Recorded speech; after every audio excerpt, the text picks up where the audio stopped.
안녕하세요. 저는 부산 온천제일교회를 담임하는 홍석진 목사입니다.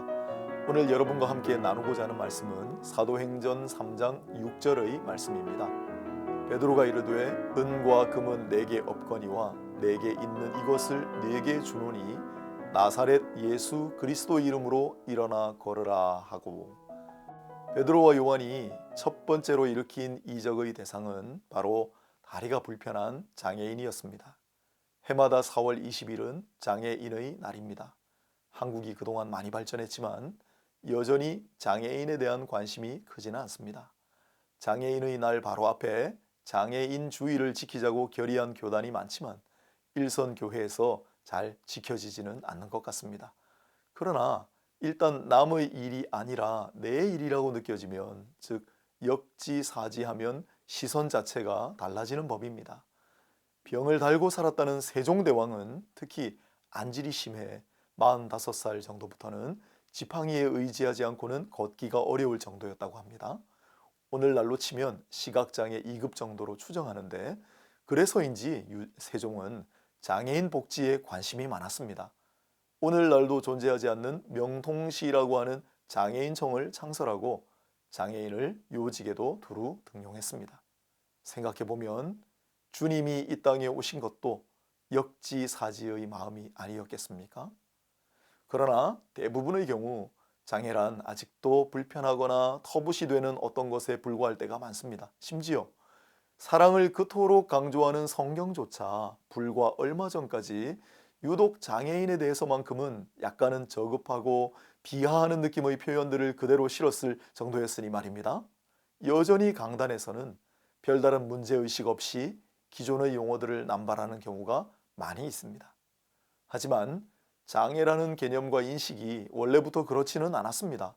조선시대만 해도 장애인을 잔질, 독질, 폐질, 병신, 즉 몸에 병이 있는 사람으로 여겨 일할 수 있는 자는 자립하게 하되 그렇지 못한 경우만 세금을 면제해주고 구휼의 대상으로 삼았다고 합니다.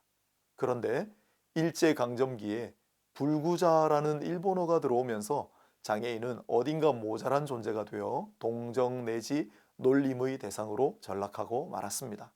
사회 진화론의 관점에서 우생학을 논하는 이들에 의해 때로는 실험 대상이 되기도 했고, 때로는 단종이나 감금 등 인권 탄압을 받았던 이유도 다 여기서 비롯되었으니 통탄할 일입니다.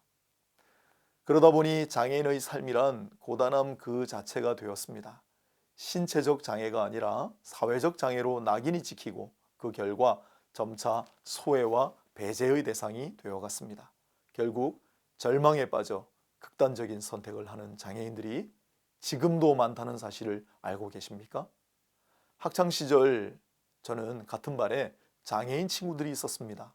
중학교 때는 소아마비 친구였고 고등학교 때는 지체장애 친구였는데 3년 내내 같이 다니고 집에도 놀러가고 그랬습니다. 오랜 세월이 흘러 두 친구의 소식을 들었지요. 유난히 팔 힘이 세어 곁에 있기만 해도 든든했던 중학교 친구는 훌륭한 사회인이 되었고, 평론가를 꿈꾸던 문학소년이었던 고등학교 친구는 뜻밖의 공무원이 되었다고 합니다. 그런데 어릴 적 제 기억 속의 그들은 장애인이 아니라 그저 친구였습니다. 몸이 조금 불편하고 아플 뿐인 소중한 나의 친구였습니다.